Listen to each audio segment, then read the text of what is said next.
بسم اللہ الرحمن الرحیم۔ السلام علیکم۔ آج کی اس ویڈیو میں ہم آپ سے ایک سوال پوچھ رہے ہیں۔ ویڈیو کو مکمل دیکھنے بعد کمنٹ باکس میں جواب ضرور دیں۔ ناظرین، کرونا وائرس کی اصل کہانی شروع ہوتی ہے ایک گیم سے اور 2015 میں کی گئی ایک تقریر سے۔ ہم صرف حقائق آپ کے سامنے رکھیں گے، فیصلہ آپ خود کریں گے۔ یہ تفصیلات انڈیپینڈنٹ اور دوسرے نیوز چینل پر آ چکی ہیں۔ جاپان کے ایک ادارے کیپ کام کا مالک اپنے ملازموں کو حکم دیتا ہے کہ ایک گیم تیار کرنی ہے جس کا نام بایو ہیزرڈ ہوگا۔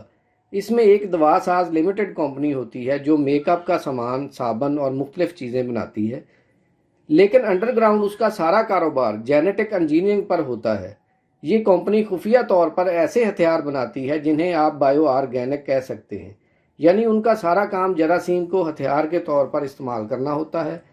ان کی سب سے بڑی لیبارٹری راکون میں ہوتی ہے۔ یہ اچانک ایک دن دنیا کا سب سے خطرناک جراثیم تیار کرنے میں کامیابی حاصل کر لیتے ہیں۔ یہ جرثومہ زندہ انسانوں سمیت ان لوگوں پر بھی اثر انداز ہوتا ہے جو 3-4 گھنٹے پہلے مرے ہوں۔ یہ وائرس حادثاتی طور پر لیک ہو جاتا ہے اور وہیں لیبارٹری میں کام کرنے والوں سے ہوتا ہوا پوری دنیا میں پھیل جاتا ہے۔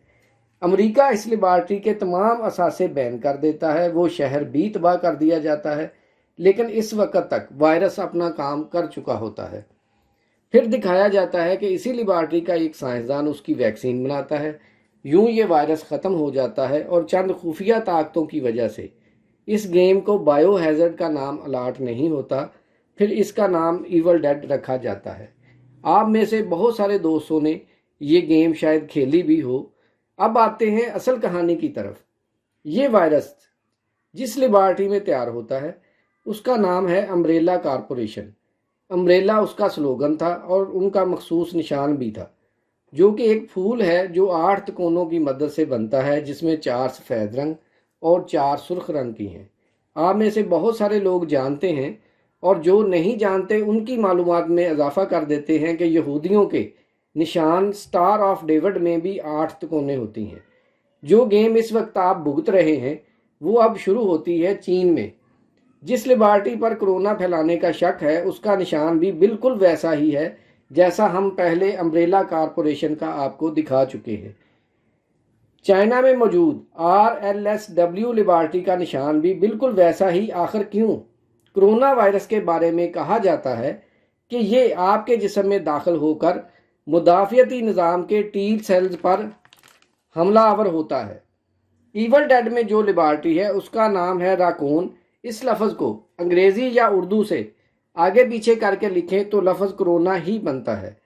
ناظرین، یہ کوئی خفیہ جنگی ہتھیار ہے یا اتفاقیہ بنایا گیا جراثیم یا قدرتی طور پر شروع ہی سے پایا جاتا تھا؟ فیصلہ آپ خود کریں گے، لیکن اگر یہ قدرتی ہے تو یہ اب تک کسی جانور کو کیوں نہیں ہوا؟ اور سب سے اہم بات، ایک انسان جو کمپیوٹر وائرس سے کھیلتے کھیلتے اصلی وائرس کی دنیا میں آ گیا، وہ کیسے اپنی اس ویڈیو کے شروع میں کرونا وائرس کی تصویر دکھا رہا ہے اور کہہ رہا ہے کہ دنیا کو ایک ایسی وبا کا سامنا ہو سکتا ہے جس میں لوگ بہت زیادہ تعداد میں مریں۔ وہ 8 منٹ کی تقریر کرونا وائرس میں پھنسی آج کی دنیا کا ٹریلر ہے۔ اس ویڈیو میں جو بات کی گئی ایک بھی ایسی نہیں جو آج ریلیونٹ نہ ہو۔ آخر میں وہ پھر وارننگ دیتا ہے کہ دنیا ہرگز اس کے لیے تیار نہیں۔ یہ سب کیا ہے؟ ویڈیو کے بعد بل گیٹس آپ کو موت کا فرشتہ نظر آئے گا۔ یہ سارے حسین اتفاق ایک کے بعد ایک کیوں ہو رہے ہیں؟ ویڈیو گیم میں ساری چیزیں ٹھیک ٹھاک دکھانا، بل گیٹس کی تقریر، دنیا بھر میں کرونا کا پھیل جانا اور میڈیا کا اسے بڑھا چڑھا کر اس کا خوف پیدا کرنا۔ اسرائیل میں آج تک کتنی اموات ہوئیں؟ ٹوٹل 200۔ وہ بھی پتہ نہیں کرونا سے مرے یا طبعی موت مرے۔ وہاں آج سے مارکیٹیں کھل گئیں، وہ کیوں؟ کیا وہاں بھی کرونا کی ایسی ہی دہشت ہے؟ امریکہ کیوں اندھا دھند پورے ملک میں لاک ڈاؤن نہیں کر رہا؟ ٹرمپ ہر روز چین، ایران اور عالمی ادارہ صحت پر چڑھائی کیوں کر دیتا ہے؟ وہ اسرائیل پر اس کا الزام کیوں نہیں لگاتا؟ کیا اسرائیل میں عبادت گاہیں بند ہوئیں؟ وہاں ویکسین اتنی جلدی کیسے تیار ہو رہی ہے؟ کیا یہودیوں نے ہماری طرح گھروں میں بیٹھ کر عبادتیں شروع کر دیں؟